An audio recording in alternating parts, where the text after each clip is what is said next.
Inaaliwan ng maraming fans ang sweet at nakakatuwang palitan ni na Paolo at Kim sa huling leg ng Love Kim Pa World Tour. Bukod sa kilig, kapansin-pansin din umano ang natural na chemistry at sense of humor ng dalawa habang nakikipagkulitan sa audience.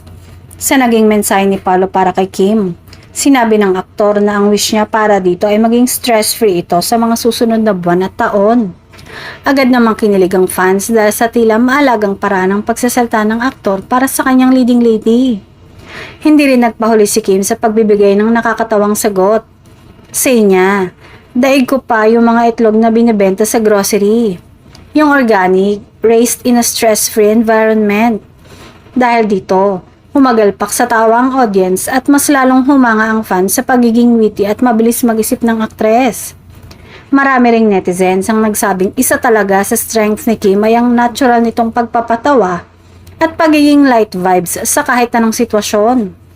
Ayon pa sa ilang fans, effortless umano para kay Kim na pasayahin ang crowd kaya naman lalong tumitibay ang suporta ng publiko sa tambalang Kim Pao.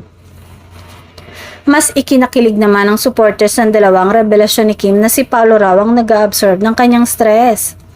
Ayon sa aktres, hinahayaan lang daw siya ng aktor na magkwento at maglabas ng nararamdaman. Bagay na ikinatuwa ng fans dahil kitang-kita umano ang comfort at closeness silang dalawa sa isa't isa.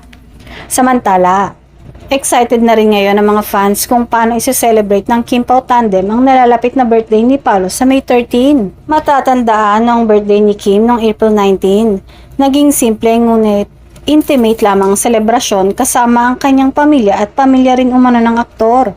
Dahilan para mas umugong ang espekulasyon tungkol sa espesyal na ugnayan nilang dalawa.